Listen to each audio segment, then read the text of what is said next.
everybody, it is Chef Leslie with Harmons. Thank you for joining me. Today we're going to learn a little bit about knife skills and knife maintenance. I have a 8-inch chef's knife here. That is pretty much my go-to utensil in the kitchen. Maybe a 6-inch. I have a 6-inch knife too. My 10-inch knife I'll use for heavier things like butternut squash and things like that. But an 8-inch is usually my go-to knife. A Western style knife has this nice little rocking motion to it. It's like got this nice little swoop to it, right? Whereas an Eastern style knife would have a flat blade all the way across. So this gives you a nice little rocking motion when you're cutting things. So that's kind of the classic French way, the way that I learned in cooking school. But basically the way you want to hold a knife properly is you want to go ahead and just pinch your index finger and your thumb right there where the heel meets the handle, and then wrap all of your fingers around just like that, okay? Oftentimes I'll see a little index finger coming out like that, or I'll see people choking back on the handle, which neither is very conducive to the proper way of cutting. You're gonna have the most control when you're right there at the knife. It might seem like you're a little bit too far up, but really you'll just get used to it. That's really the proper way to do it, okay?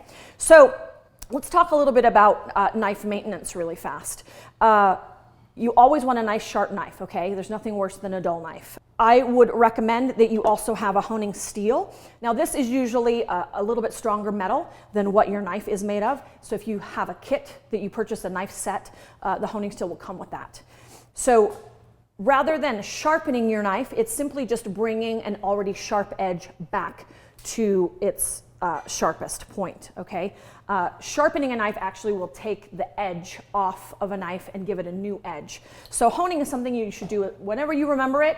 Remember to hone, okay? So the really safe way to do that is I just put a towel down on a flat surface, and then I basically imagine like 2 fingers, the thickness of 2 fingers, just right there where the handle meets the honing steel, and then you want that angle to be consistent. You always want to start at the base of your knife and do the entire length of your knife, okay? Because if you started halfway through the middle, you might get a burr or something, and then that would lessen the amount of knife that you can use, okay?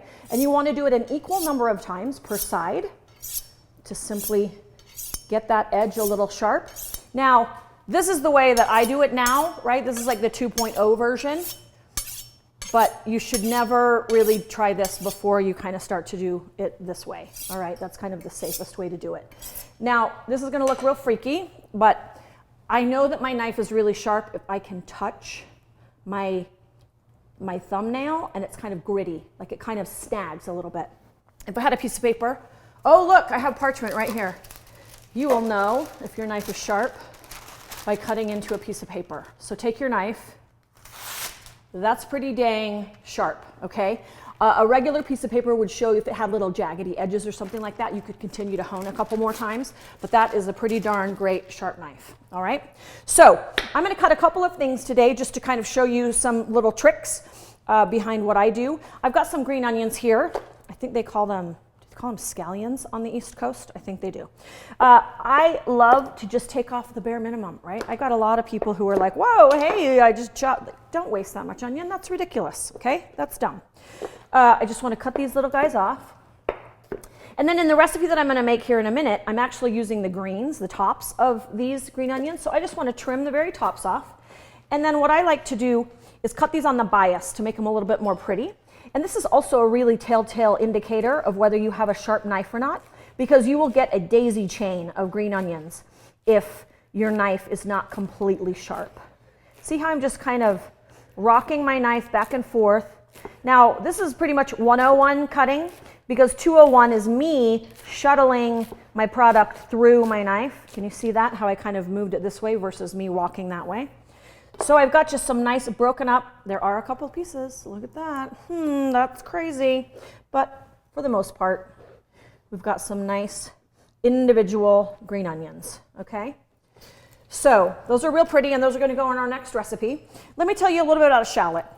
So if your recipe calls for 1 shallot, This is not one shallot. This is 2 shallots, okay? They usually come in 2 lobes. Sometimes you'll have the bronze part around the whole entire thing, and then there's actually a layer of shallot that you need to be able to get to the other shallot.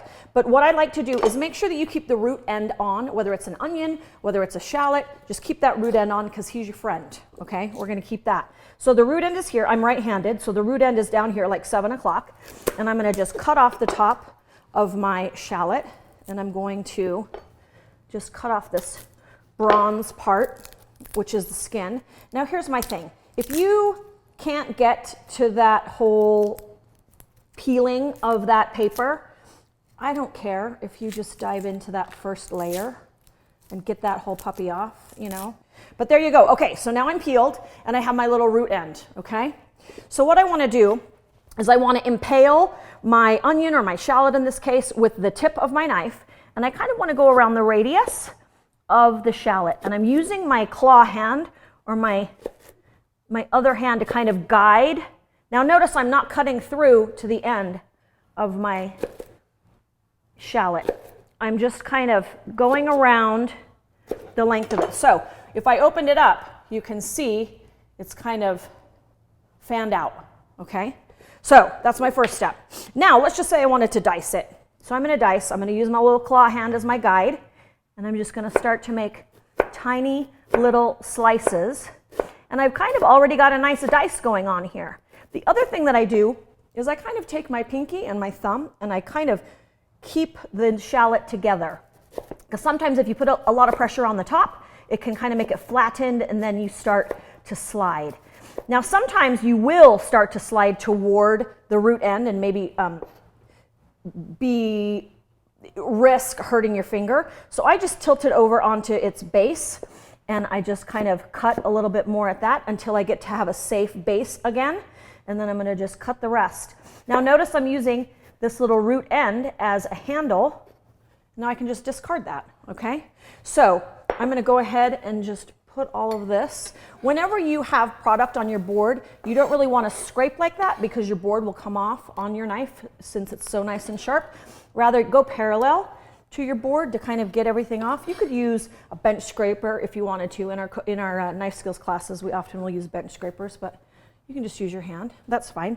And then when you're ever not using your knife, I just like to keep it away from me with the blade away from me, because heaven forbid I'm around here and I'm like nicking myself or something, right?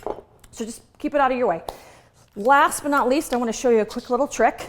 So just take 2 like size pieces of Tupperware tops, and I've got a couple of green or grape tomatoes here. I guess these are cherries. Wow, I've been using grapes so often I didn't realize that these are really round. Okay, so you want to make sure that you get kind of like, you know, it's not too tight in there, but just enough. And then you want to go ahead and put this like side down, all right? Take your sharp knife, and here we go. Just put a nice flat hand on there and start doing a seesaw motion straight through, and holy nut, look at that. I just dispatched like 12 tomatoes instead of 1 at a time. I cannot even begin to tell you how much time it takes to individually do this. So hopefully that will just save you gobs and gobs of time in the future. Bell pepper. So what I like to do with the bell pepper, and there are many different schools of thought on bell peppers, but the way that I like to dispatch my bell pepper is I'll just cut the top off, I'll cut the booty off, and then I like to make a very small incision so it doesn't go all the way through. And then what I do is I kind of insert my knife, and then I just kind of start to go around cutting that membrane off and getting those seeds out. Okay? And then once I've rolled it around, look, there you go. There's your whole entire core right there. Now let's just say I wanted to do slices. Really fast, do you know the difference between a green, a yellow, an orange, and a red bell pepper? It's simply ripeness. So it's the exact same fruit in different phases of its ripeness. So obviously the reds tend to be way sweeter than the greens. Okay, so as far as cutting is concerned, you just kind of, I've seen in our cooking classes, some people will do kind of the shiny part, but that kind of freaks me out. I just see that that's a little bit more gritty and coarse, so I always go on this side of my bell pepper. And I have my hand, and I'm kind of just holding down my bell pepper product, and I'm just doing my rocking motion, and I'm kind of just making nice little matchstick slices, okay? Now, once upon a time, I was teaching my husband this technique, and I accidentally called his name, and he kept cutting and looked up and sliced himself. Amateur mistake. Everybody can do it, right? But basically, if somebody calls your name, stop cutting and look at them, right? I mean, I like to think that I'm a multitasker, but I can't really cut and get somebody's attention at the exact same time. So there's some nice little bell pepper matchsticks. That would be great for a stir fry. I hope that you have enjoyed these tips. Now that I've got some tomato on here, acid is bad for knives. Lemon juice and tomatoes, you want to make sure that you just wipe down your knives, okay? Way more tips and tricks. Go to harmonsgrocery.com and check out our videos. Thanks for joining.